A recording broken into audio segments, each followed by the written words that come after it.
सदिच्छा भेट झाली, मार्गदर्शनपर भेट झाली. वेगवेगळ्या विषयांच्यावरती त्यांनी मला मार्गदर्शन केलं, एवढंच मी सांगू शकतो. अमितबाईंची पण सदिच्छा भेट झाली, मार्गदर्शन घेतलं, अनेक विषयांच्यावरती चर्चा झाली आणि त्यांनी मला उत्तम पैचं मार्गदर्शन दिलेलं आहे. त्या पद्धतीने राष्ट्रवादी काँग्रेस पक्षाचा अध्यक्ष म्हणून, एनडीएचा घटक म्हणून, लोकसभेचा सदस्य म्हणून माझ्याकडनं काम होईल. सर मुझे बताइए आप रायगड जिल्ह्यामध्ये 437 इकोसेन्सिटिव्ह गाव आहे. सगळ्यात जास्त गाव तालुक्यामध्ये 2 वर्षापूर्वी त्यांनी सर्वे केला होता आणि त्यांनी हरकती मागवल्या होत्या. तर काही आपण बोलतो त्या संदर्भामध्ये माझ्या भूपेंद्र यादव यांची 2 वेळा भेट झाली. उद्धवजी ठाकरे मुख्यमंत्री असताना, आता एकनाथराव शिंदे मुख्यमंत्री असताना, त्यानंतर देवेंद्रजी असताना संबंध इकोसेन्सिटिव्ह झोन केवळ आपल्या रोहापुरता सीमित नाही, संबंध पश्चिम महाराष्ट्रात आहे, अगदी सावंतवाडीपासून ते तिथपर्यंत, आणि संबंध देशभरामध्ये आहे. त्याच्यामध्ये काही गावं वगळायचा राज्य सरकारने निर्णय घेतला आहे. उदाहरणार्थ रोहा तालुक्यात धाटाव हे एकच गाव इकोसेन्सिटिव्ह झोनमध्ये आहे.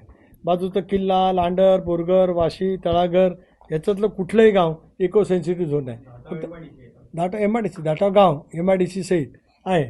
त्यावेळेला माझी भूपेंद्र यादव साहेबांची भेट झाली. एकदा तर मी पवार साहेबांना घेऊन भूपेंद्र यादव साहेबांना भेटलो. पण राज्य सरकारनेही प्रस्ताव पाठवला आहे. केंद्राने अशी भूमिका घेतली की केळकर समितीच्या अहवालाची अंमलबजावणी करत असताना, वेस्टर्न घाटसाठी करत असताना सगळ्या राज्यांचे प्रस्ताव आले तर मग त्याच्यातला निर्णय घेतला जाईल. तो निर्णय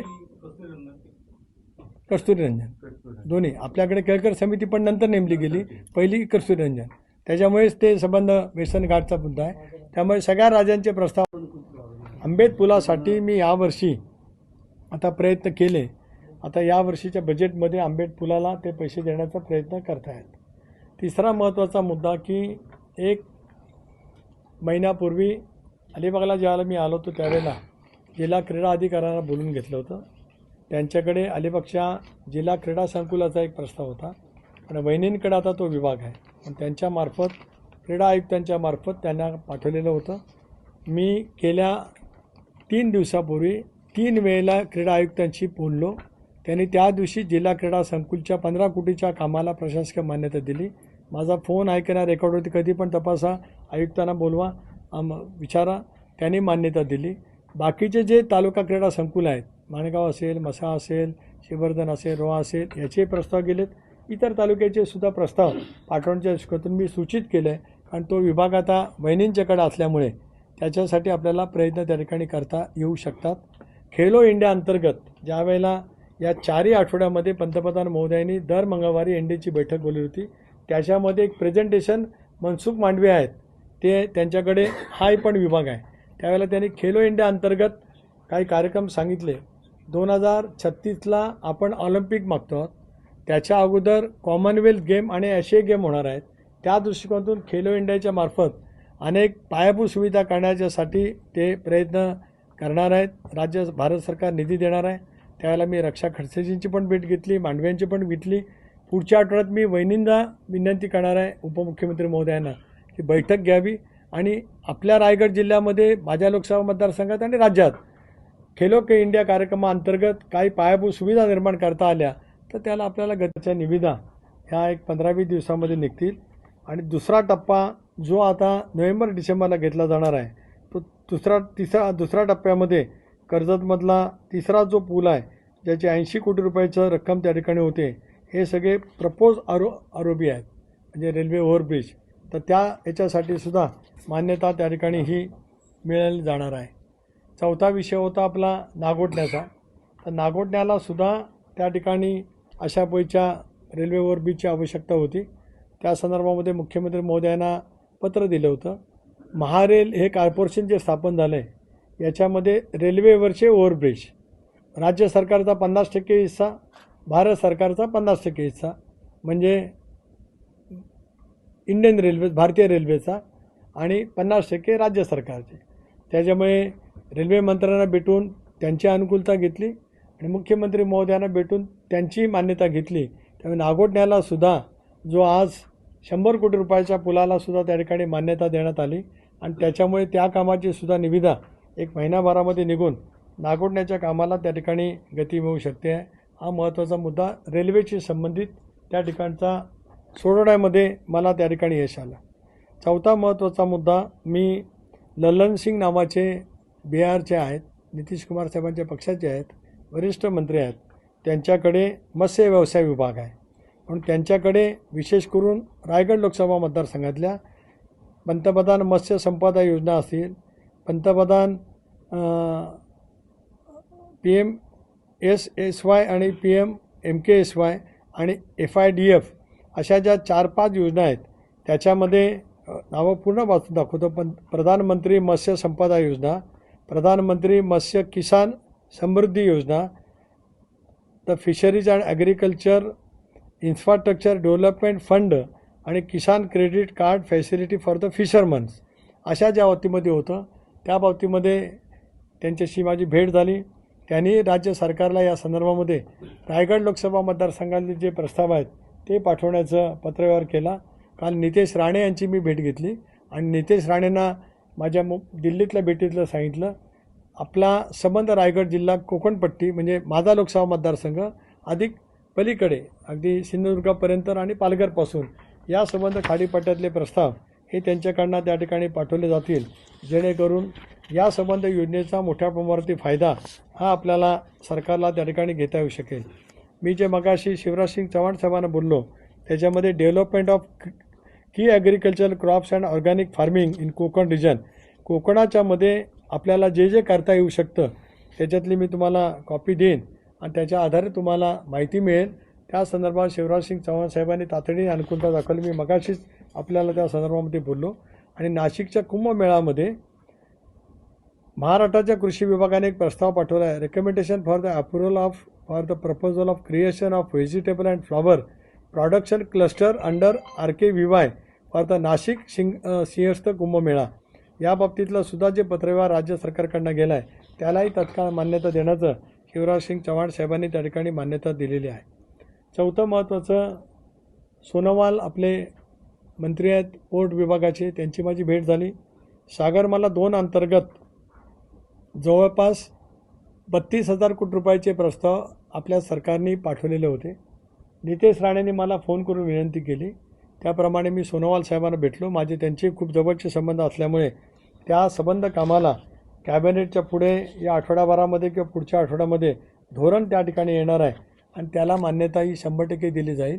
म्हणून मेरिटाईम बोर्डाच्या अंतर्गत सागरमाला 2मध्ये त्यामध्ये timely approval of these projects, त्या strengthen coastal and port infrastructure, improve maritime connectivity logistic, enhance livelihood opportunities for the fisherman and coastal communities, promote tourism and generate large scale of employment आणि contribute significantly towards objective of Sagarmala 2 and Viksit Bharat 2047 असा जो काय राज्य सरकारचा प्रस्ताव आहे तर यालासुद्धा त्यांच्याकडनं मान्यता घेण्यामध्ये आपल्याला यश मिळालं. कॅबिनेटच्या पुढच्या बैठकीमध्ये तो निर्णय झाल्यावर एकंदरीत देशभरामध्ये 78,000 कोटी रुपयाचा नियतव्यय उपलब्ध होणार आहे. याच्या अंतर्गत आपल्या राज्य सरकारचे प्रस्ताव 32,000 कोटी रुपयाचे आहेत. मी काल या विषयावरती सुद्धा नितेश राणेंची भेट घेतली. आमदार अनिकेत पण त्याला उपस्थित होता. त्या पद्धतीने या प्रस्तावाला आपल्या किनारपट्टीत आपल्या मतदारसंघामध्ये जेवढे प्रस्ताव गेलेले आहेत त्याचीसुद्धा 100% मान्यता त्या ठिकाणी मिळणार आहे. यांचे प्रतिनिधी, बंधू भगिनी आणि सहकारी मित्रांनो, उद्यापासून petroleum and natural gas standing कमिटीच्या दौरा हा सुरू होत आहे आणि त्यानिमित्ताने आज अलिबागला आलो असताना आपल्याशी हितगुज करावं या दृष्टिकोनातून आपल्याला बोलवलं. आपण आलात त्याच्याबद्दल मी आपल्या मनापासून स्वागत करतो. स्टँडिंग कमिटीचे एकंदर 31 खासदार असतात आणि बहुतांश खासदार या दौऱ्याला सहभागी होणार आहेत. उद्या प्रामुख्याने ONGC उरणला प्लांटला आम्ही भेट द्यायला जाणार आहोत आणि दुपारच्या नंतर गेल प्रकल्पाला भेट द्यायला जाणार आहोत. दोन्ही भेटी झाल्याच्या नंतर उद्या संध्याकाळी आपल्याला वेळ असेल तर त्या 2 भेटीतून काय काय सफल झालं, काय काय निष्पन्न झालं ते मी स्वतंत्रपणाने आपल्याला ब्रीफ करू शकतो, आपली अनुमती असेल तर. पण आज म्हणजे उद्या त्या दौऱ्याचं आज म्हणजे उद्यापासून स्टँडिंग कमिटीचा दौरा सुरू होतो आहे. आपल्याला प्रामुख्याने सांगायचं होता त्याच्यातला महत्त्वाचा भाग. जवळपास 20 खासदार येणार आहेत अशी अनुमती आहे, त्यांनी कळवलेलं आहे. अपेक्षा अशी की बहुतांश त्या ठिकाणी येऊ शकतील. दुसरा महत्त्वाचा मुद्दा की लोकसभेचं अधिवेशन नुकतंच पार पडलं आणि यावेळेला लोकसभेच्या अधिवेशनामध्ये एक बिल वगळता इतर कुठल्याही विषयावरती चर्चा होऊ शकली नाही. त्याची कारणं आपण सर्वांनीच वाहिन्याच्या माध्यमातून, बातम्याच्या माध्यमातून पाहिलेली आहेत आणि म्हणूनच त्या बिलाच्या संदर्भामध्ये मला जे राष्ट्रवादी काँग्रेस पक्ष म्हणून, एनडीएचा घटक पक्ष म्हणून जे मत मांडायचं होतं, म्हणजे नीटच्या परीक्षेच्या संदर्भामध्ये जे विधेयक भारत सरकारने आणलं ते त्या ठिकाणी मी मांडलं होतं. महत्त्वाचा मुद्दा असा की संबंध या 4 आठवड्याच्या अधिवेशनामध्ये मग कामकाज होत नसल्यामुळे मी अधिक प्रयत्न एवढ्यासाठीच केला की आपल्या रायगड जिल्ह्यातील, कोकणातील आणि महाराष्ट्रातील वेगवेगळे प्रश्न केंद्रीय मंत्र्यांच्याकडे प्रलंबित आहेत, तर ते प्रलंबित प्रश्न त्या मंत्री महोदयांना भेटून मांडावेत अशा दृष्टिकोनातून मी पहिल्यांदा आदरणीय गडकरी साहेबांची भेट घेतली. राष्ट्रीय महामार्गाच्या कामाच्या बाबतीमध्ये, गतीच्या बाबतीमध्ये, नादुरुस्त झालेल्या नागोठण्याच्या पुलाच्या बाबतीमध्ये, अशा अनेक बाबतीमध्ये त्यांच्याजवळ चर्चा केली. त्या संदर्भामध्ये त्यांनी कारवाई करावी अशा पद्धतीची विनंती त्यांना केली. त्याप्रमाणे त्यांनी तशाच पेच्या कडक सूचना अधिकारी वर्गाला दिलेल्या आहेत. प्रामुख्याने खारपडाला एक टोल सुरू आहे, दुसरा सुकेला एक टोल त्या ठिकाणी आता सुरू होण्याच्या अवस्थेमध्ये त्या ठिकाणी आहे.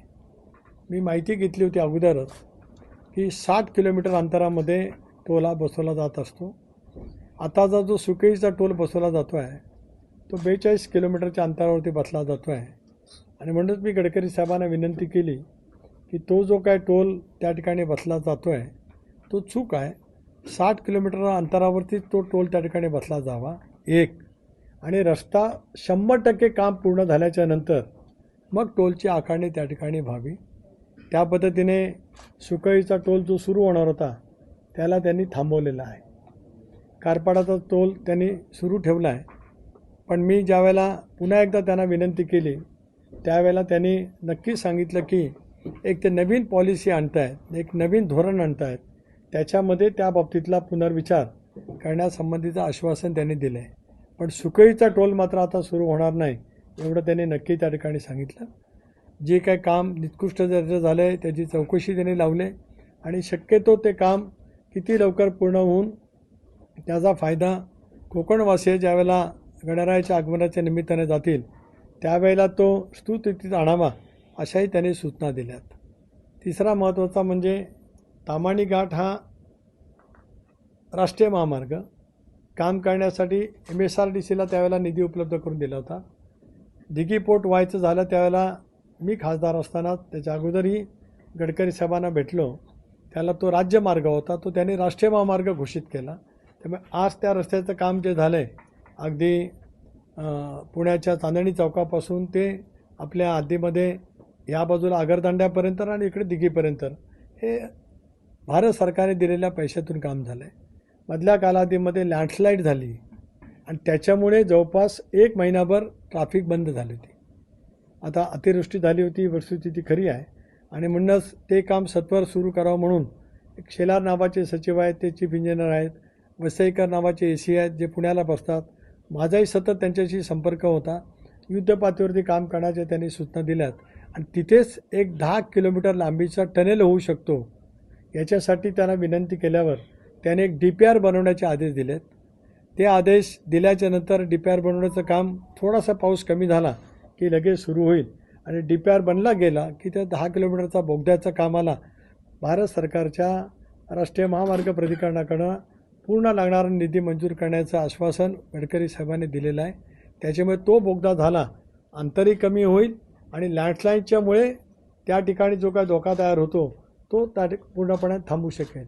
एक आपण पाहिलं की जवळपास 1 महिना ज्यावेळेला ताम्हाणी घाट बंद होता त्यावेळेला इथलं सगळं पर्यटन ठप्प झालं होतं. अगदी हॉटेल व्यावसायिकपासून ते सगळेजण म्हणजे दिव्यागर, दापोली, हरिहरेश्वर, श्रीवर्धन असेल किंवा माणगावच्या परिसरामध्ये येणार असेल, तिथं देवकुंडच्या परिसरामध्ये येणारा पर्यटक असेल किंवा ताम्हाणी घाटामध्ये शनिवार रविवार येणार पर्यटक असेल, ते सगळं थांबलं होतं. आता ते पूर्ववत त्या ठिकाणी सुरू झालं आहे. त्यालाही सतत मला पाठपुरावा करता आला, हे मला आवर्जून त्या ठिकाणी सांगायचं होतं. दुसरं महत्त्वाची मी भेट घेतली शिवराजसिंग चव्हाण साहेबांच्याकडे.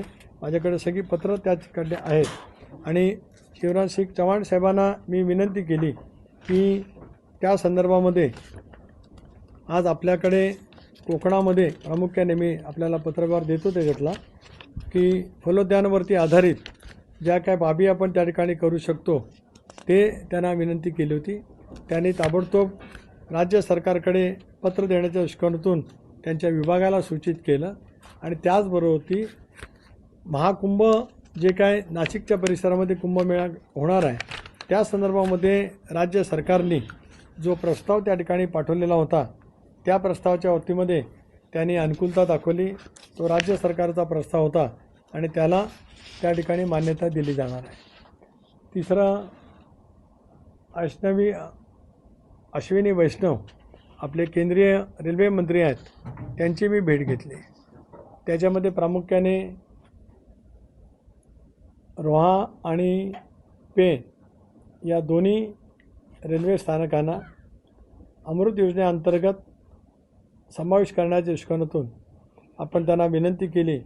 त्या बाबतीमध्ये मी पंतप्रधान महोदयांना सुद्धा भेटलो होतो आणि त्या संदर्भामध्ये त्यांनी अनुकूलता दाखवली. त्याप्रमाणे त्यांनी DPR नोंदवून जवळपास रोह्याचं 50 कोटीचं कामाला येत्या 15-20 दिवसामध्ये मान्यता मिळेल. तशी पेणच्या कामालासुद्धा त्या ठिकाणी मान्यता मिळेल अशा पद्धतीचा प्रयत्न त्या ठिकाणी केला गेला होता. काही दूर पल्ल्याच्या गाड्या रोहा, माणगाव त्याचबरोबर ती पेणला थांबाव्यात अशी विनंती केली होती. त्या संदर्भातले सुद्धा त्यांचे आदेश त्या ठिकाणी आलेले आहेत आणि त्या पद्धतीने त्या ठिकाणी ते थांबू शकतील. तिसरा महत्त्वाचा मुद्दा, आम्ही महारेलचे जे MD आहेत मुख्यमंत्री महोदयांजवळ भेटलो होतो. त्याच्यामध्ये कर्जतमध्ये 2 जे आपले पूल आहेत त्या 2 पुलाला ही मान्यता दिली गेली.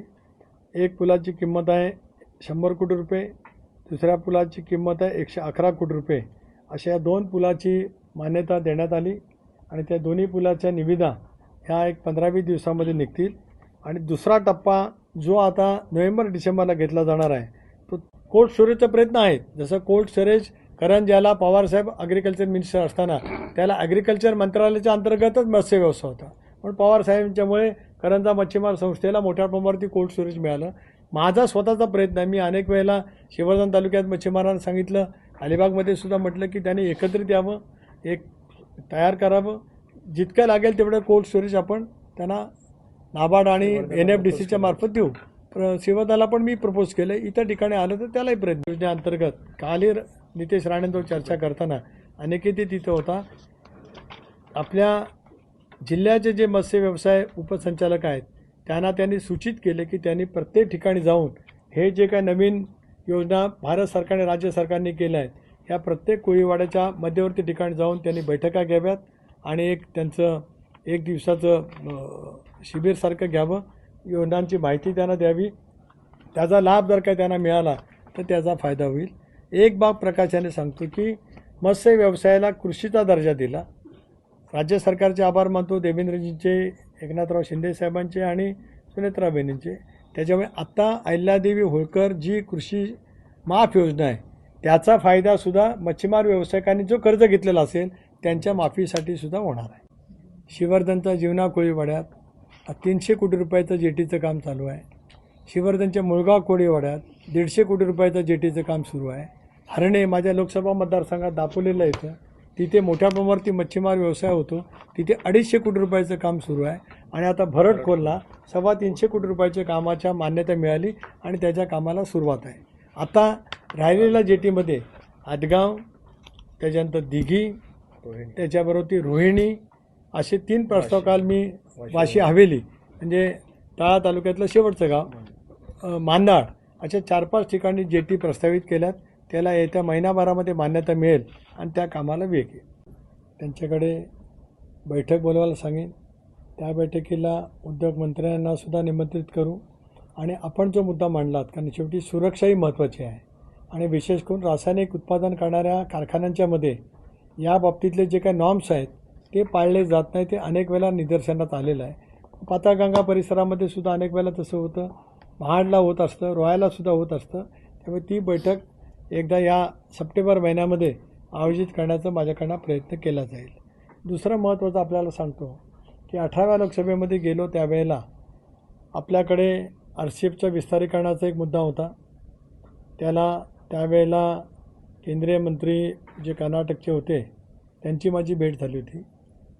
इंडियामध्येच ते मंत्री होते, नाव मी आता आठवलं की लगेच बोलतो. त्यानंतर मी त्यावेळेला पंतप्रधान मोदींची भेट घेतली होती, कारण त्यांनी सांगितलं की आत्ता RCFच्या विस्तारीकरणाच्या सगळ्या प्रकल्पाला नॉर्थ ईस्टमध्ये प्राधान्य आहे. त्याच्यानंतर त्यावेळेला माझी पंतप्रधान मोदी यांची भेट झाली होती आणि मग त्याला मान्यता त्या ठिकाणी मिळाली आणि आता RCFच्या विस्तारीकरणाचं काम सुरू आहे. दुसरा महत्त्वाचा मुद्दा, आता उद्या गेलला ज्या ठिकाणी भेट द्यायला जाणार आहे तो 11,000 कोटी रुपयाचा प्रकल्प आहे. याही प्रकल्प हा देशातील, मी उद्या तुम्हाला सविस्तर सगळी माहिती देईन, याही प्रकल्प दुसरीकडे जाण्याची शक्यता होती.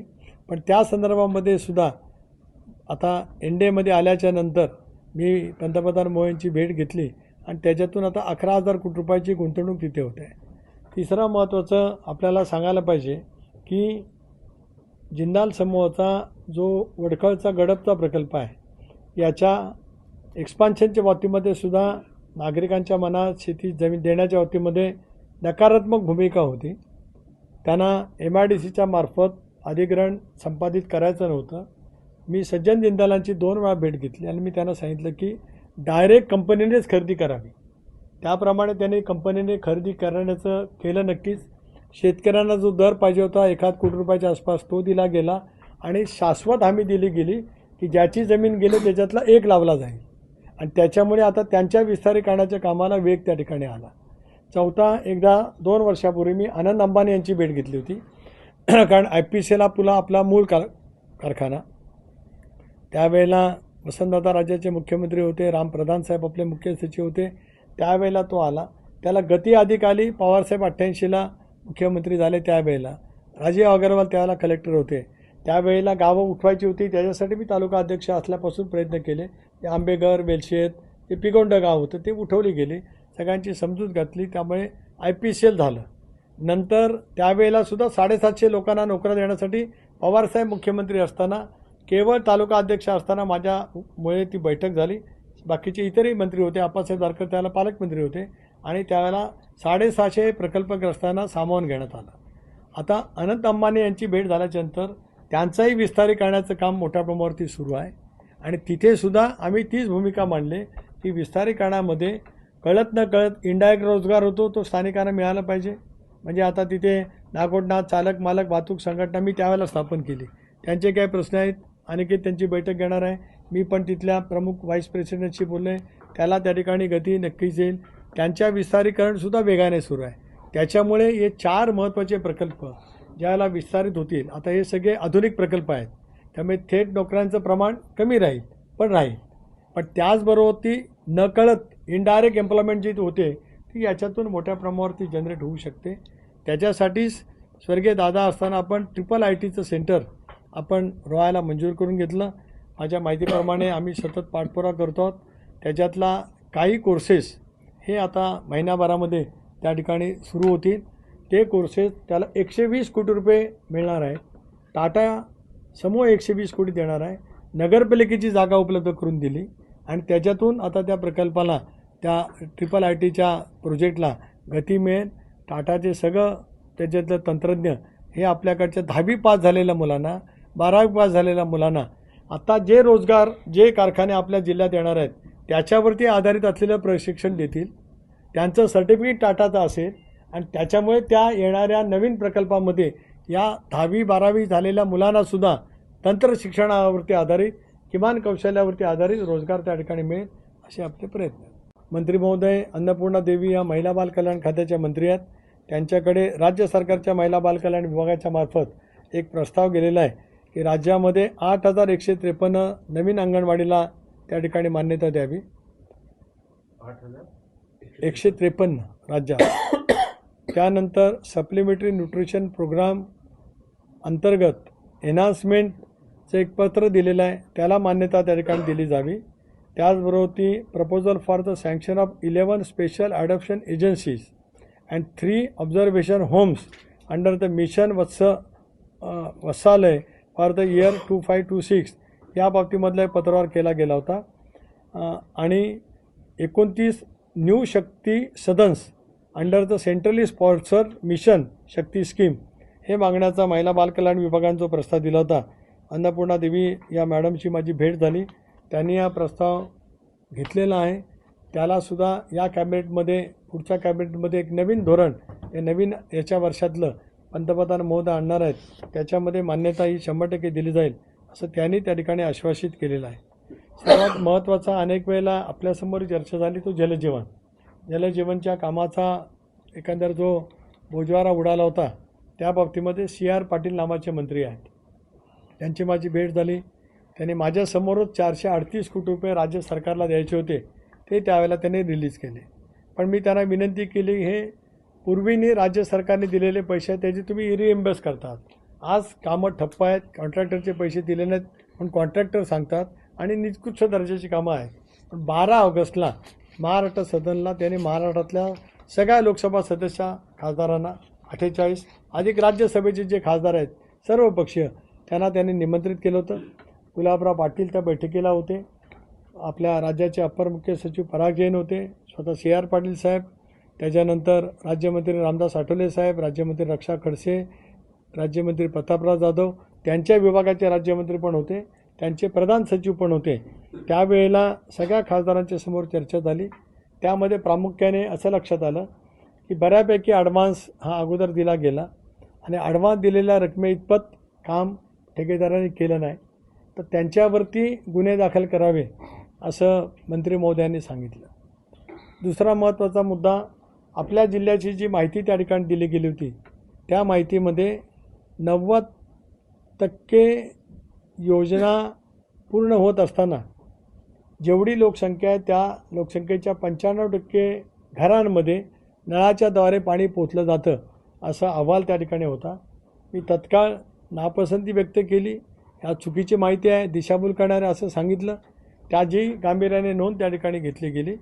मग CR पाटील साहेबांनी सांगितलं, कारण सर्वच खासदारांनी आपापल्या लोकसभा मतदारसंघातले प्रश्न मांडले, त्याच्यामध्ये प्रत्येकाने आढावा घ्यावा. त्याप्रमाणे मी आढावा सोमवारी तळा असा शिवर्धनला घेतला, सुधागडला मी जाणवतो आणखीन घेतला. माझा टूर संपला की मग अलिबाग, पेण, महाड, पोलादपूर, दापोली, मंडणगड, गुहागर, चिपळूणमधला काही भाग या संबंध तालुक्यामध्ये जाऊन आढावा घेणार आहे. त्या 2 गोष्टी त्यांनी कबूल केल्यात की रेट्रो फिटिंगमध्ये किंवा ज्यांची कामं 50 ते 75% झालेत, 75 ते 100% झालेत, यांचा जो निधी त्यांनी 19 निकष दिलेले आहेत त्याची पूर्तता करून राज्य सरकारने अहवाल दिला तर अगदी 4,500-5,000 हजार कोटी रुपये जरी लागले तरी द्यायची तयारी त्या बैठकीमध्ये या मंत्री महोदयांनी त्या ठिकाणी दाखवलेली होती. आणि 0 ते 25% कामाला त्यांनी थांबवलं होतं. मी त्यांना विनंती केली की 0 ते 25% काम जर काय झालेलं आहे, याला तुम्ही 2 वर्ष मान्यता दिली नाही तर हे काम पूर्ण स्क्रॅप होईल, पुन्हा ते नव्याने करावं लागेल. मग त्यांनी एवढंच सांगितलं की त्याच्या संदर्भात ते निकष पूर्तता करतायत की नाही त्याची अहवाल राज्य सरकारने त्या ठिकाणी पाठवावा. माझ्यासही सगळ्या खासदारांनी पण ती मागणी मान्य केली होती. त्या पद्धतीने त्याला मान्यता देण्याचं काम CR पाटील साहेब करतील. तसं त्यांचं मूळ जळगावचंच आहेत, मराठी भाषिकी बोलतात उत्तम, सुरतचे ते देशामध्ये सर्वाधिक मोठा मताधिकार निवडून आलेले आहेत. माझे त्यांचे जुने संबंध आहेत आणि सर्व खासदारांनी आवर्जून त्या ठिकाणी मागणी केली असल्यामुळे तो मुद्दा त्या ठिकाणी आपल्याला करता आला. त्यानंतर शेखावत जी मंत्री आहेत हे पर्यटन खात्याचे मंत्री आहेत. आपल्या सरकारचे काही प्रस्ताव त्यांच्याकडे आहेत. आपल्या राज्यातले माझ्या लोकसभा मतदारसंघातील हरिहरेश्वरचं परिक्रमा मार्ग हा अजितदादा असताना आदितीने एक प्रस्ताव दिलेला होता, तो असेल. मारळला स्टार गेजिंग केंद्र असेल आणि दिव्यागरला ॲक्वारियम उभं करायचं असेल. यासाठी शेखावत साहेबांची माझी भेट झाली. मी सतत त्याचा फॉलोअप करतो आहे. मी देवेंद्रजींचे आभार मानतो की त्यांनीसुद्धा एक विशेष पत्र या तिन्ही प्रकल्पाला मान्यता द्यावी म्हणून भारत सरकारच्याकडे पाठवलेलं आहे. त्यालासुद्धा त्यांच्याकडनं मान्यता मिळू शकेल. चौथा, मंत्री किरण रिजिजूजी त्यांच्याकडे मायनॉरिटी अफेअर्स हा विभाग आहे. राज्यामध्ये अल्पसंख्याक ओरिएंटेड लोकसंख्या असलेले काही तालुके हे 15 वर्षापूर्वी आयडेंटिफाय झालेत. त्यामध्ये कोकणामध्ये मंडणगड तालुका मायनॉरिटी ओरिएंटेड तालुक्यामध्ये भारत सरकारने अगोदरच नोटिफाय केलेला आहे. म्हणून त्या तालुक्यातील जे प्रस्ताव त्या ठिकाणी जातात, जवळपास 70 ते 75 कोटी रुपयाचे प्रस्ताव त्या तालुक्यातील मी त्यांना दिले आणि त्यांनीसुद्धा सांगितलं की आता अधिवेशन संपल्यावर राज्य सरकारकडनं हे प्रस्ताव मागून घेऊ. बऱ्यापैकी प्रस्ताव राज्य सरकारकडनं मी अगोदरच भारत सरकारकडे पाठवलेले आहेत आणि त्याची मान्यता देण्याच्या बाबतीमध्ये त्यांनीसुद्धा तत्परता त्या ठिकाणी दाखवलेली आहे. जवळपास 8 मंत्री महोदयांना भेटून आपल्या राज्यांतील प्रलंबित असलेले प्रश्न, लोकसभा मतदारसंघातील प्रलंबित असलेले प्रश्न याला चालना देण्याचा प्रयत्न मला त्या ठिकाणी करता आला, हे मला आवर्जून त्या ठिकाणी सांगायचं आहे. हे मंत्री महोदयांच्या भेटीमध्ये जे मतदारसंघातले प्रश्न होते ते सांगितले. या सगळ्याची कॉपी मी आपल्याला जरूर देईन, ज्या ज्या मंत्री महोदयांनी जे पत्र दिले त्याची. त्याच्या अगोदर एक सदिच्छा भेट माननीय पंतप्रधान महोदयांची झाली. सदिच्छा भेट देशाचे गृहमंत्री अमित शाह साहेबांच्याकडे झाली आणि त्या सदिच्छा भेटीमध्ये त्यांचं मी मार्गदर्शन घेतलं.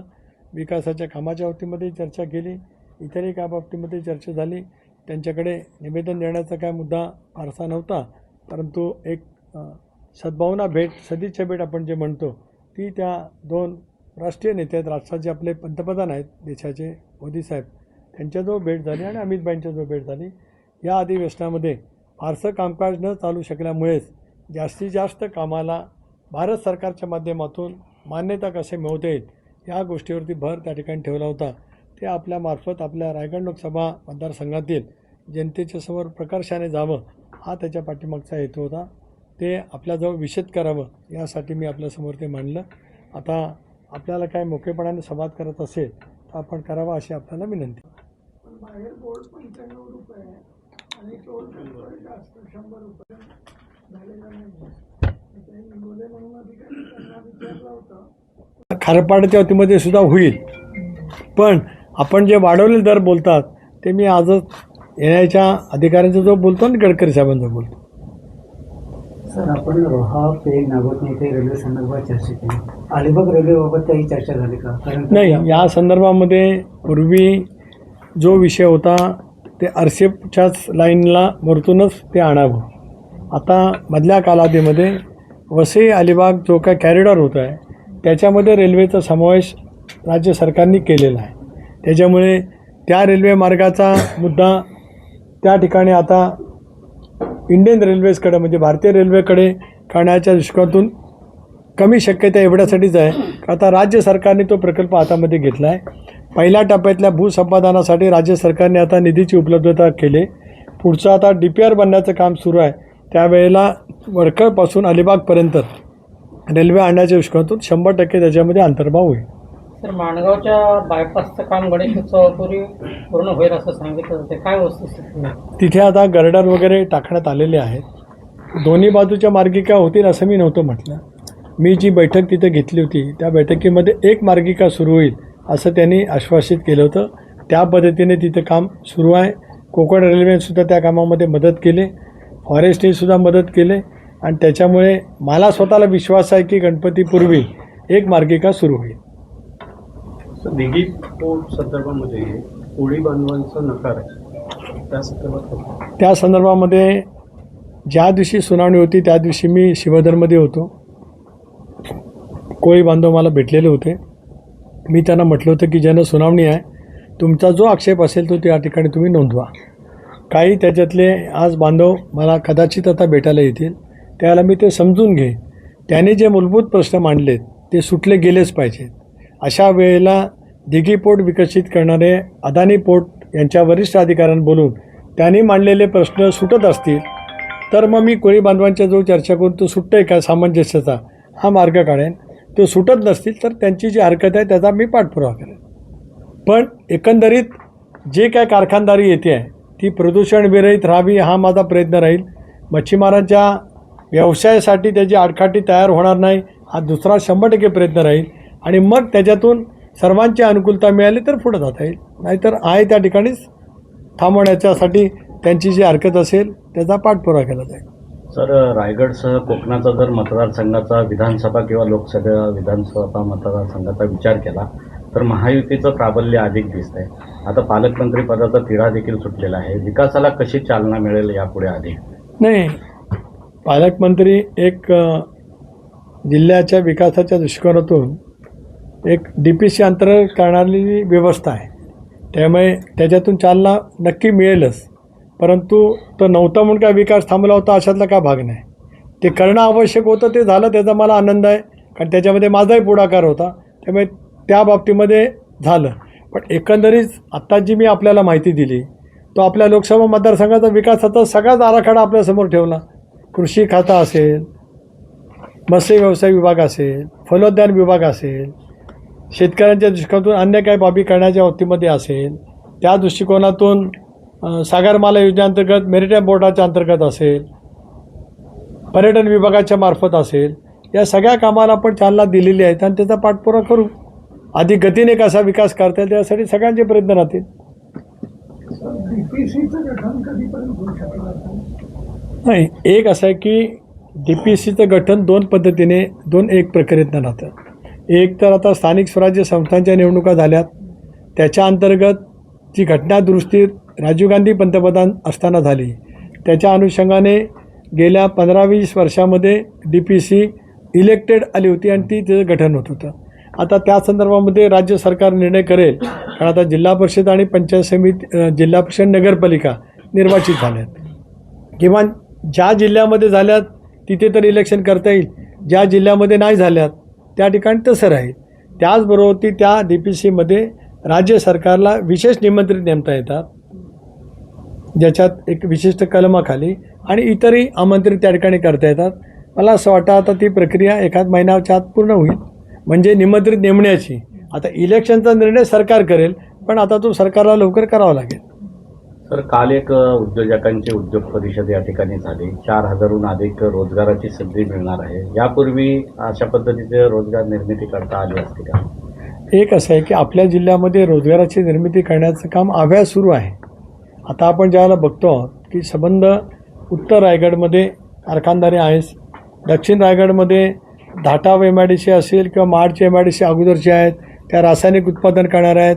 त्याच्यामुळे आपण त्या बाबतीमध्ये काही प्रमाणामध्ये हरकत घेतली, जिथे पिण्याचं पाणी, हवेचं पाणी दूषित होत होतं त्यावेळेला. पण आज DMIC याच्याखाली विळा भागाडच्या परिसरामध्ये आता मोठ्या प्रमाणावरती जमीन संपादित झालेली आहे. त्या ठिकाणी कारखानदारी येण्यास खूप मोठ्या प्रमाणावरती वाव आहे. त्या पद्धतीचे प्रयत्न आमच्या सर्वांचे चालू आहेत, त्याला गती त्या ठिकाणी मिळेल.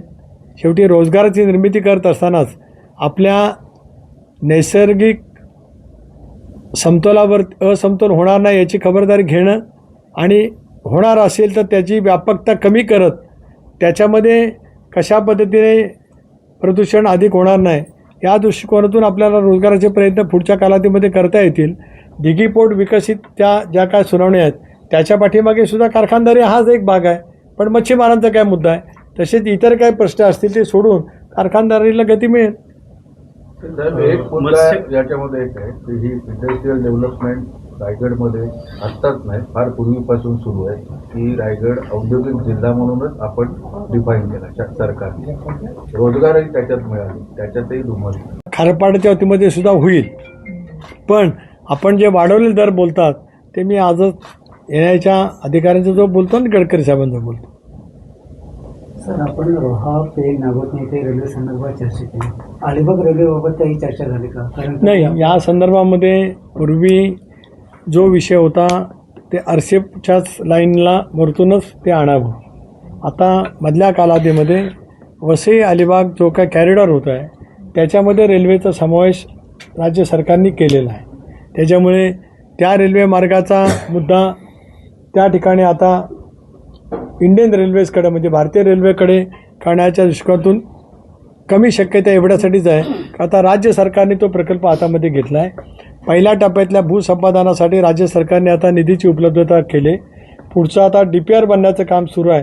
त्यावेळेला वडखळपासून अलिबागपर्यंत रेल्वे आणण्याच्या दृष्टिकोनातून 100% त्याच्यामध्ये अंतर्भाव होईल. सर, माणगावच्या बायपासचं काम गणेश उत्सवापूर्वी पूर्ण होईल असं सांगितलं जाते, काय वस्तुस्थिती आहे? तिथे आता गर्डर वगैरे टाकण्यात आलेले आहेत. दोन्ही बाजूच्या मार्गिका होतील असं मी नव्हतं म्हटलं. मी जी बैठक तिथे घेतली होती त्या बैठकीमध्ये एक मार्गिका सुरू होईल असं त्यांनी आश्वासित केलं होतं. त्या पद्धतीने तिथे काम सुरू आहे. कोकण रेल्वेनेसुद्धा त्या कामामध्ये मदत केली, फॉरेस्टनेसुद्धा मदत केली आणि त्याच्यामुळे मला स्वतःला विश्वास आहे की गणपतीपूर्वी एक मार्गिका सुरू होईल. दिघी पोर्ट संदर्भामध्ये कोळी बांधवांचा नकार आहे, त्या संदर्भात त्या संदर्भामध्ये ज्या दिवशी सुनावणी होती त्या दिवशी मी शिवधरमध्ये होतो. कोळी बांधव मला भेटलेले होते. मी त्यांना म्हटलं होतं की ज्यानं सुनावणी आहे तुमचा जो आक्षेप असेल तो त्या ठिकाणी तुम्ही नोंदवा. काही त्याच्यातले आज बांधव मला कदाचित आता भेटायला येतील, त्याला मी ते समजून घे. त्यांनी जे मूलभूत प्रश्न मांडलेत ते सुटले गेलेच पाहिजेत. अशा वेळेला दिघी पोर्ट विकसित करणारे अदानी पोर्ट यांच्या वरिष्ठ अधिकाऱ्यांना बोलून त्यांनी मांडलेले प्रश्न सुटत असतील तर मग मी कोळी बांधवांच्या जो चर्चा करून तो सुटतोय का सामंजस्याचा हा मार्ग काढेन. तो सुटत नसतील तर त्यांची जी हरकत आहे त्याचा मी पाठपुरावा करेन. पण एकंदरीत जे काय कारखानदारी येते आहे ती प्रदूषण विरहित राहावी हा माझा प्रयत्न राहील. मच्छीमारांच्या व्यवसायासाठी त्याची आडकाठी तयार होणार नाही हा दुसरा 100% प्रयत्न राहील आणि मग त्याच्यातून सर्वांची अनुकूलता मिळाली तर पुढे जाता येईल. नाहीतर आहे त्या ठिकाणीच थांबवण्याच्यासाठी त्यांची जी हरकत असेल त्याचा पाठपुरावा केला जाईल. सर, रायगडसह कोकणाचा जर मतदारसंघाचा विधानसभा किंवा लोकसभा विधानसभा मतदारसंघाचा विचार केला तर महायुतीचं प्राबल्य अधिक दिसत आहे. आता पालकमंत्री पदाचा तिढा देखील सुटलेला आहे. विकासाला कशी चालना मिळेल यापुढे अधिक?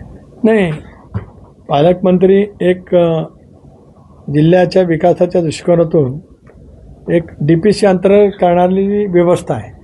त्यामुळे त्याच्यातून चालना नक्की मिळेलच. परंतु तो नव्हता म्हणून काय विकास थांबला होता अशातला काय भाग नाही. ते करणं आवश्यक होतं, ते झालं, त्याचा मला आनंद आहे.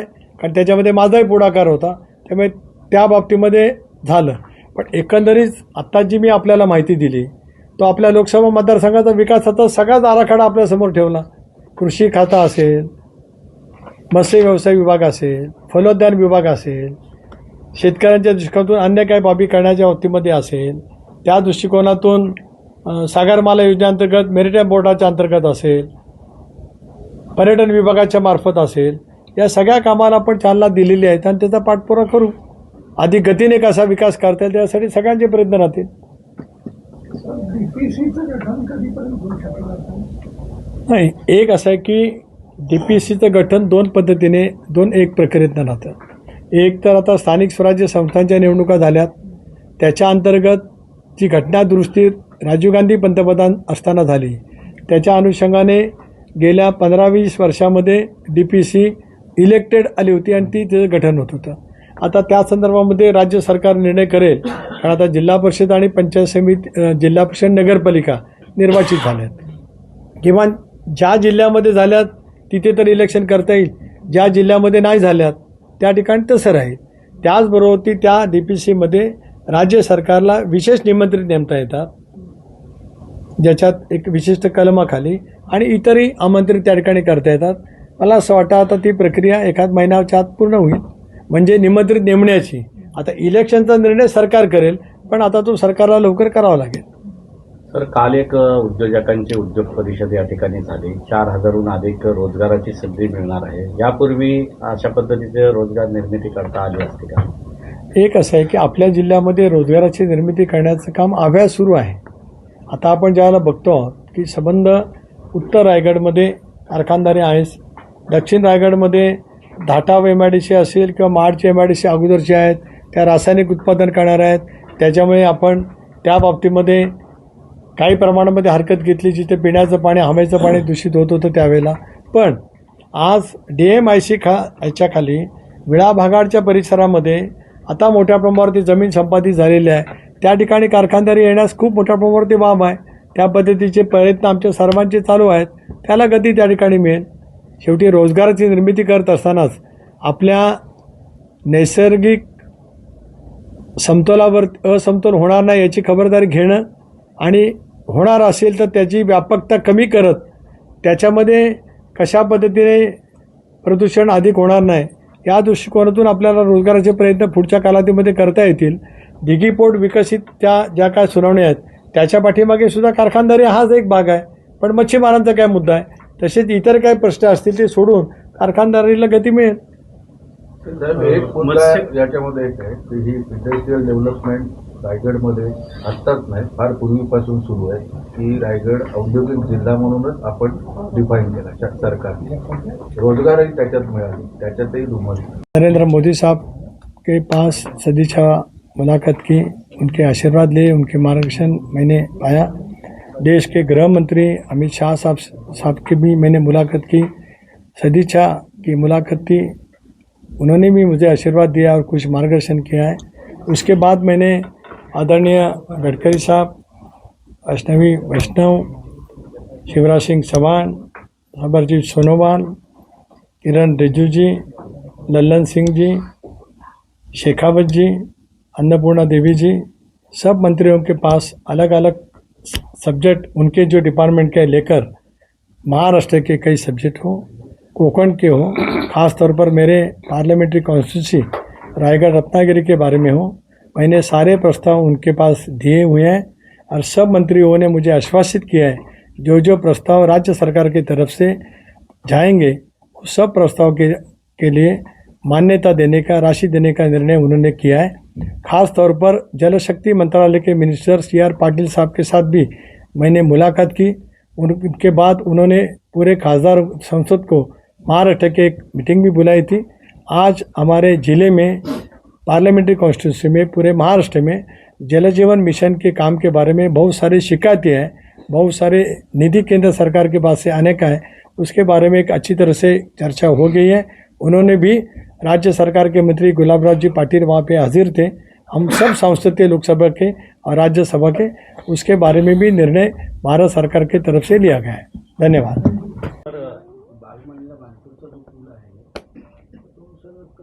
आता काम चालू आहे. आता एकाच वेळेला रेवस करंजा, अगरदांडा तुरमाडी, साळाव, बागमांडला बाणकोट आणि पलीकडे या सगळ्या पुलांची कामं सुरू आहेत.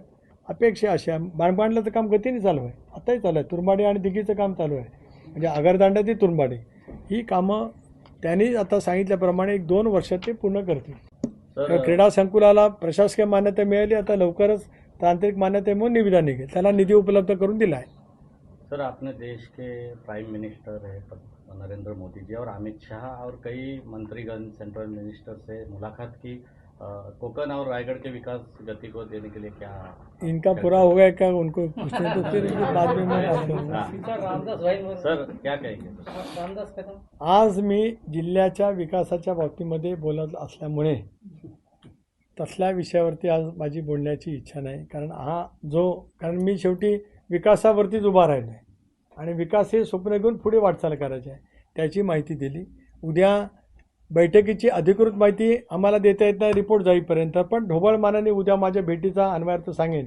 त्यावेळेला तुम्ही जे मला राजकीय प्रश्न विचाराल त्या सगळ्याचे उत्तर मी उद्या देईन. जी सर, क्या कहेंगे? सर 2 मिनट में क्या कहेंगे सर? अभी इनका खत्म तो हो गया. मुझे बहुत जरूरी है. सर जरा वेल कर. हां.